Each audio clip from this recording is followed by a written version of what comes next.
Bonjour tout le monde, bonne année 2023.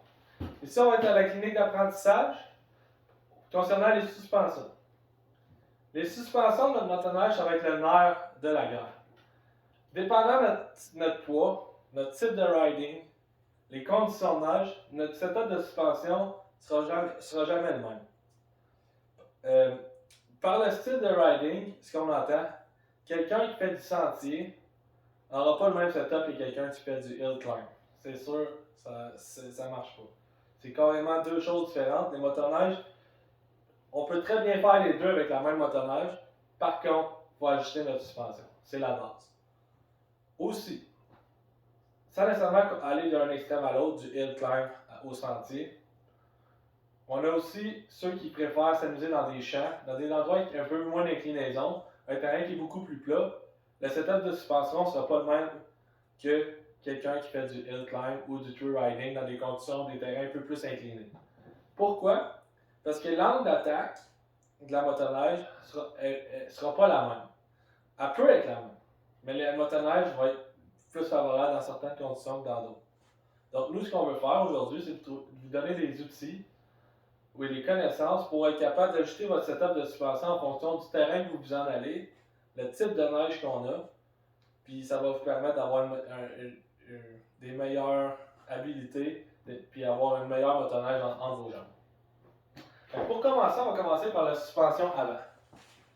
La suspension avant, elle va vous permettre d'avoir une meilleure stabilité, une meilleure direction en sentier si on la met plus dure. En augmentant son preload, qu'on appelle le preload, est le terme utilisé en anglais qui consiste à la compression qu'on exerce sur notre coil spring, qui est le spring autour de la suspension. En ayant une suspension plus ferme en avant, ce que ça va avoir un impact sur votre side hill, puis votre facilité à mettre votre motoneige en side hill. Parce que la course que votre suspension va faire avant d'être arrivé à son point de maximum, si on peut dire, va vous aider à créer à vous aider dans votre balancier. Par exemple, en campant comme ça, au moment qu'elle accote, ma suspension vient. Je suis capable de tirer sur ma motoneige, puis à ce moment-là, je tombe en position side hill. Si j'avais une suspension super dure, dès que je commence à faire mon mouvement, je suis déjà à côté. Donc c'est beaucoup plus dur de forcer sur ma motoneige pour la placer. Une suspension trop molle, lorsque vous allez faire des sauts, frapper certains obstacles, une souche, une roche, peu importe, vous avez des dangers d'abîmer votre motoneige. Donc, selon votre force, vous pouvez ajuster votre suspension en avant relativement molle. Moi, je préfère médium, dur. Mettons, sur une échelle de 10, j'aime aller dans le 6, 6.5 sur 10 au niveau de la dureté parce que je suis quelqu'un qui fait quand même des jumps. Puis j'ai ajusté ma suspension en avant avec mes preloads. Avec ce setup de suspension-là, on peut faire bien des affaires. Pour que quand j'ai un gros impact, ma suspension va réagir différemment que dans mon riding quotidien.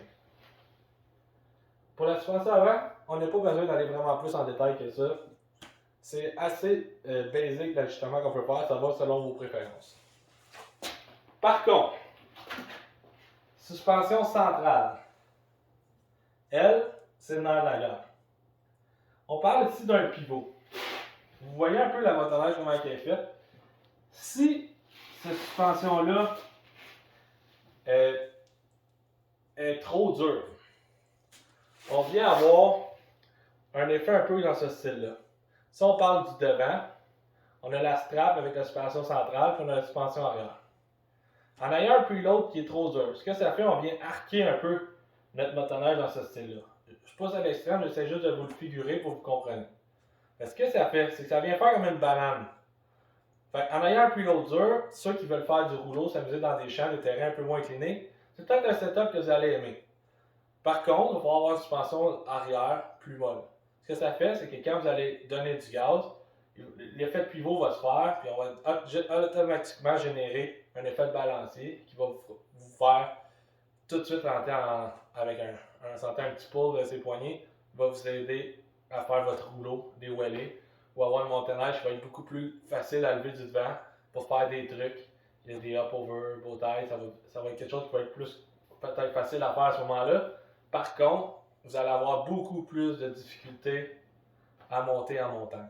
Parce que dès que vous allez tomber dans un terrain un peu plus incliné ou avec une neige un peu plus dense, le devant va tout le temps être porté à vouloir lever, vous allez être porté à trencher. Vous allez en aller un peu en scie sauteuse. Puis des fois, vous allez probablement vous prendre aussi plus facilement que votre ami avec la même motoneige mais un setup de suspension différent. Là, vous allez dire, ah, je suis poche ou whatever. Non, des fois, c'est plus votre setup de suspension qui n'est pas adapté pour votre terrain et vos conditions en ce moment. Donc, suspension centrale dure facilite le boulot. Suspension centrale molle va changer l'angle d'attaque ici, va vous permettre au buggy de bouger plus facilement, qui va permettre de s'adapter à la neige, au terrain, ce qui va permettre de monter beaucoup plus facilement en montagne. Par contre, en faisant ça, on vient augmenter considérablement le feeling du poids sur les skis. Le volant va être beaucoup plus dur à tourner que si on a un preload plus élevé. Comme je dis, à cause de l'effet de balancer comme ça, ben, le divan ne veut pas, il lève quand on a un preload dur. Puis quand on ramène ça par en avant, le poids se transfère sur les skis en avant. Donc, ceux qui font du sentier, des fois, qui veulent aller bien vite, puis qui ont des bons bras, ça peut être un setup qui va vous aider à avoir une meilleure tenue de route. Par contre, il va être beaucoup plus dur sur vos épaules et votre corps à long terme. Suspension arrière.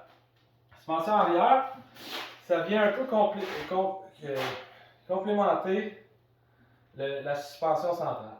Elle va avoir un gros impact sur votre confort en tant que motoneigiste, mais aussi, l'un ne va pas sans l'autre. La suspension centrale avec un preload élevé et une suspension arrière molle, un preload moindre, va avoir un effet de rouleau facilement. Une suspension centrale molle avec un preload élevé sur la suspension arrière va avoir, c'est le meilleur setup pour monter. C'est pas compliqué, ça va être le meilleur setup que vous allez avoir pour faire du upland. Mais je vous dis, dès que vous allez vouloir faire un wheelie ou peu importe, ça ne le fera pas ou ça va le faire très difficilement parce que la suspension est faite toute pour garder le devant au sol. Mais si vous voulez monter des grosses montagnes, des endroits à pic, votre setup idéal va être un preload mou en avant avec un preload dur en arrière. Un setup que moi je trouve personnellement qui est relativement bon, qui est le setup que je roule, c'est un setup, je vous dirais, preload médium élevé en avant et un preload médium élevé en arrière. Ce que je fais, c'est que mon angle d'attaque ne devient pas trop agressif, mais quand même, pour être capable de m'amuser quand j'ai des endroits un peu plus plats. Mais aussi, je suis quelqu'un qui aime faire des trucs, donc ce setup-là va me permettre mon devant de lever plus facilement. Par contre, quand je veux monter, j'ai quand même le fait que mon transfert de poids se fait moins facilement vers l'arrière. Donc, je vais être quand même capable de monter relativement bien. Pour la suspension, je crois que comme ça fait pas mal le tour. Si vous avez des questions spécifiques à votre motoneige, n'hésitez pas à m'écrire, je vais vous répondre sans problème. J'ai une passion pour moi, ça va me faire plaisir de vous répondre. Parfait. Ensuite, on a aussi les straps. Les straps sont en avant au niveau de la suspension entre les deux rails pour retenir la courbe de la suspension. Si on n'avait pas ça, la suspension elle serait dans le vide, elle serait tout le temps au maximum de sa course, la suspension ne marcherait simplement pas. Ce que ça fait, ça vient limiter la limiter strap qu'on appelle, ça vient limiter la course de la suspension. Si on la met trop lousse, ceux qui disent moi je veux que ça fasse beaucoup de rouleaux, beaucoup de wheelies, si on la met trop lousse, assurez-vous de ne pas dépasser la course de votre suspension. Si vous faites ça et vous dépassez la course de votre suspension, vous allez détruire vos suspensions dans le temps de dire, ce ne sera pas trop long.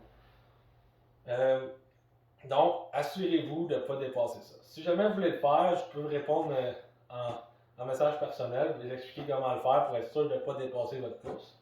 Mais personnellement, il y a d'autres façons, juste en ajustant vos suspensions en arrière que de jouer avec la strap. Le setup de strap d'origine des motoneiges est souvent très adéquat.